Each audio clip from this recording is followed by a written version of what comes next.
Senador nacional, buenas tardes. Buen día, vos sos Roberto Inglisa, ¿verdad? Guillermo Ferreiro, Guillermo, ¿Cómo perdón, está, Guillermo, senador? perdón. ¿qué tal? Bien, de primera, encantado de saludarlos, I- estoy a las órdenes. Igualmente, queríamos saber su opinión sobre los cambios que se dieron el día de hoy en el gobierno nacional, su lectura política sobre todo. Y bueno, quizás sea un poco duro, ¿verdad? Pero no hubo cambio, hubo un enroque, ¿verdad? En líneas generales son las mismas piezas, pero en funciones diferentes, ¿verdad? Y en honor a la verdad, no creo que hayan sido los mejores, ¿verdad? Porque por un lado el ministro Euclides Acevedo, en mi opinión, estaba haciendo un buen trabajo, porque yo tengo una opinión muy particular sobre el Ministerio del Interior, ¿verdad? Es decir, que considero que es como un árbitro, cuando cobra bien no se lo siente, ¿verdad? Él no tenía mucho grado de exposición y creo que tuvieron algunos éxitos importantes, aunque es una institución muy compleja. En el caso de Federico, si no se aclara aquella actitud del famoso tema de Itaipú, que casi le costó el cargo al presidente, no creo que pase el Senado su confirmación. Y en el caso de Yucio, particularmente yo creo que venía haciendo una buena tarea en la Senat, ¿verdad? Entonces, sacar un jugador que está jugando bien en un área que viene muy delicada para ponerle en una función nueva 2 años antes de terminar el mandato, yo hubiese preferido que haga cambios de refrescos de otros jugadores, ¿verdad? Yo inclusive le llegué en alguna charla que tuve recomendar que le pida a todos sus ministros, como se hace normalmente, que pongan su cargo a disposición, que es un gesto político que reafirma su liderazgo y que después confirma algunos, no confirme otros y le entregue una generosa embajada a otros a los efectos de darle un premio consuelo con un criterio más político, ¿verdad? Así que no creo que se haya logrado el objetivo esperado. Yo creo que los cambios se tienen que hacer buscando recuperar la confianza, buscando recuperar la esperanza, buscando ampliar sus bases políticas. Y no entiendo cuál es el criterio que se utilizó, ¿verdad? Ujú. Senador, ¿se está conversando ya entre ustedes sobre la posibilidad de no confirmar a Federico González? Informalmente sí, ¿verdad? El tema de Itaipú no fue un tema menor, ¿verdad? Sucede nomás que en este gobierno un escándalo tapa a otro. Sí. Entonces nos olvidamos, por ejemplo, que al inicio del gobierno un funcionario de bajo rango de la Cancillería nos metió en un escándalo internacional por una conducta inapropiada con una funcionaria diplomática de Taiwán, por ejemplo, ¿verdad? Sí, es verdad. Sí. Por dar un ejemplo menor nomás, ¿verdad? Después de eso vinieron miles, ¿verdad? Todos los días hay un escándalo, ¿verdad?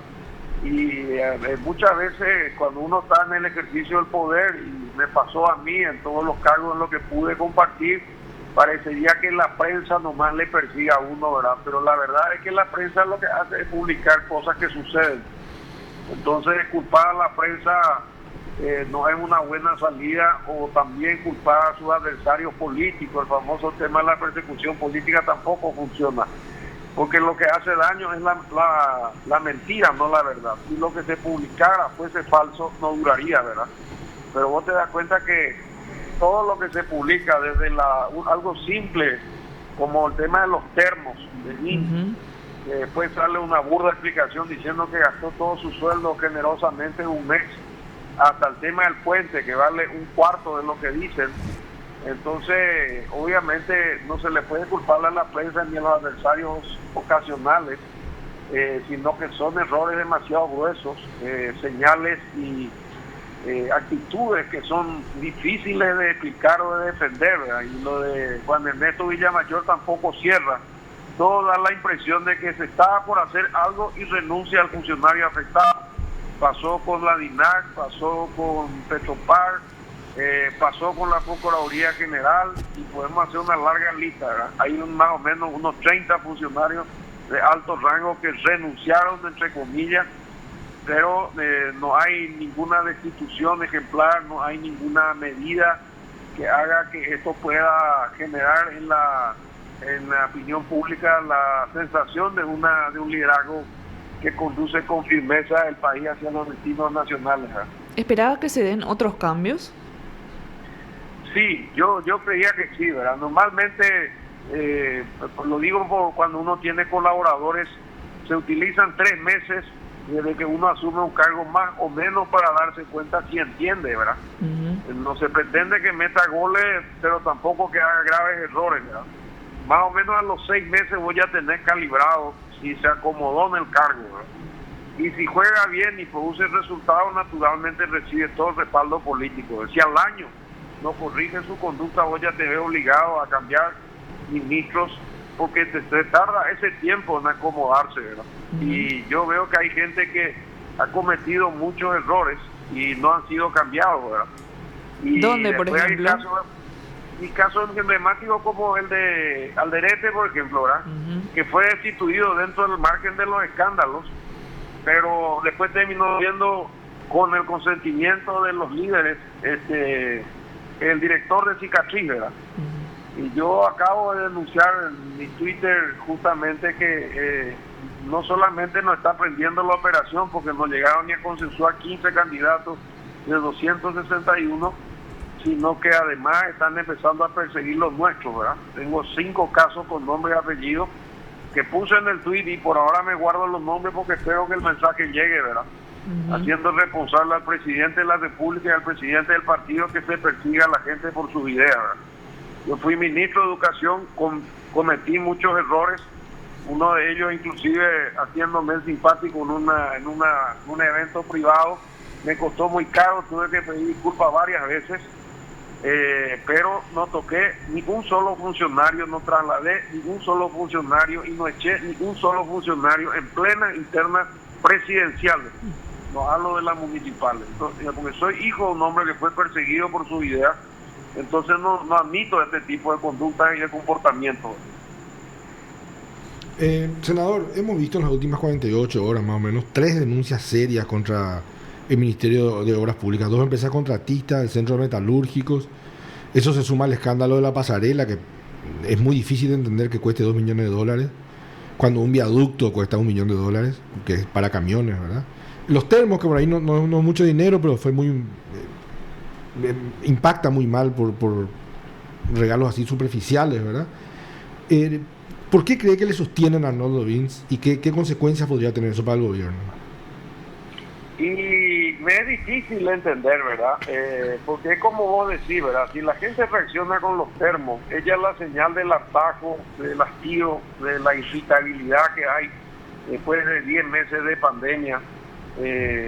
Los errores cometidos, los delitos denunciados, la falta de respuesta. También hay cuestionamientos muy duros a algunos sectores de la justicia por las famosas prisiones domiciliarias. Vos depositas $10,000 en una cuenta y te piden hasta la huella digital y la ADN, ¿verdad? Y vos ves hoy el embargo de un senador por 16,000 millones de guaraníes. ¿Cómo pueden manejar tanto dinero con tanta libertad, con los 1.500 millones de dólares que tienen los González Daer en sus cuentas, ¿verdad? Son fortunas, estamos hablando de más del 10% del presupuesto nacional en manos de pocas personas. Y en el caso Vince, lo de los termos fue una metida a pata y la aplicación fue peor. Y yo creo porque Vince era uno de los presidenciables del oficialismo, una ficha con la cual probablemente a futuro se iba a hacer en algún, ¿cómo te voy a decir? Alguna negociación. Pero además de eso, porque es el ministerio que maneja más presupuesto y es probablemente también un rubro que conoce muy bien el Ejecutivo, ¿verdad? Que es el tema de los caminos, ¿verdad? El tema de las obras quedó muy arraigado en el pueblo paraguayo en general y en las autoridades como la única forma de generar actividad económica y trabajo. Y en alguna medida es cierto, ¿verdad? Pero por otro lado tenemos un país que es capaz de alimentar a 80 millones de personas en el mundo y tenemos 2 millones que nos comen 3 veces al día, ¿verdad? No hay políticas sociales públicas de confrontación, de combate o de solución de la pobreza, ¿verdad? Avisar que este temporada aumenta el número de beneficiarios es aumentar que la pobreza está aumentando, ¿verdad? Es al revés, tendría que si se reactiva la economía, si se industrializa la materia prima, entonces nos estamos dando en el clavo, ¿verdad? Y es un tema en un país en el que podemos vivir mucho mejor, pero hay que dejar de robar y repartir mejor, ¿verdad? Como senador nacional, ¿cómo ve al Poder Judicial y al Ministerio Público en este momento?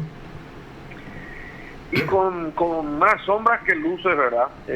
Yo no puedo dejar de valorar a aquellos fiscales que creo que están haciendo un trabajo importante. El caso de Omar Legal, con los casos emblemáticos que tiene, el caso de Marcelo Techi, que son gente que me ha tocado ver en situaciones difíciles, perseguidos en el Consejo, en el jurado de enjuiciamiento más de una vez, denunciados, presionados, con el famoso recurso que los abogados usamos y abusamos a veces de intentar apartarlos de la causa, recusándolos sin motivo.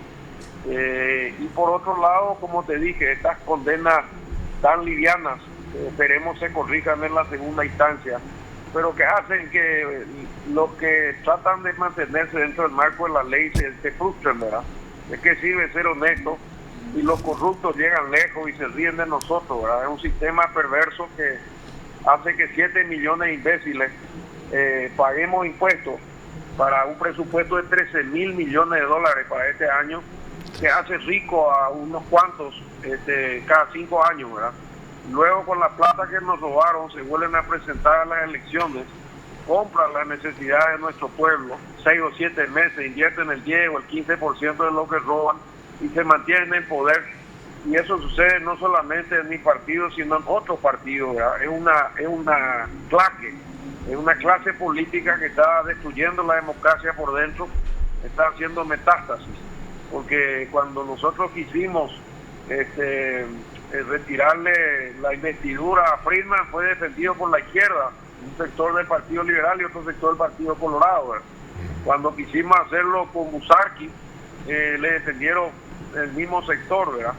Y cuando vos te preguntás qué tiene que ver la izquierda con el Partido Colorado Liberal en términos ideológicos o partidarios, verás que el problema es el de siempre, ¿verdad? Son los intereses comunes, ¿verdad? O el tema de la merienda escolar, o las minas de Paso Yobay, o los negocios en el INDER, o negociados. Entonces ahí es donde vos te empezás a preocupar, porque la gente podrida va a empezar con el viejo tema con la Argentina, que se vayan todos. Sí. Y ahí quedamos a un paso del populismo, ¿verdad? Yo creo que si los partidos tradicionales no toman nota de la temperatura de la gente, corremos el riesgo de que la democracia empiece a entrar en un proceso de degradación muy grande. Y te digo esto no solamente porque lo vengo viendo en nuestros vecinos, en nuestra región, en la propia Estados Unidos, sí, sino porque acabo de terminar hace más o menos 15 días una gira muy linda, muy cansadora, 7.103 kilómetros recorrí personalmente por agua, por aire y por tierra, y visité 180 ciudades para levantar 200 candidaturas de gente decente dentro del Partido Colorado y tratar de que esa gente elegida por ellos mismos respondan a sus electores para oponernos a un sistema de digitación desde la capital, a gente servil y obsecuente que termina convirtiéndose en sujetos recaudadores del mismo equipo que pretende mantenerse en el poder y que está en el poder hace 15 o 20 años y que se ponen de acuerdo por sus intereses. Así que la justicia también no escapa de sus garras, y ese es el equipo que corta el queso en Paraguay, se hace rico. Mi papá le llamaba presupuestívoros, nunca pusieron una despensa, se alimentan del presupuesto, de nuestro presupuesto, de nuestros impuestos. La patria contratista también le llamaban. ¿Cómo? La patria contratista también le llamaban. La patria contratista también es un buen término, sí, porque se manejan fortunas, ¿verdad? Y lo peor es que las coimas pagamos nosotros, ¿verdad? Porque claro, el empresario nunca pierde.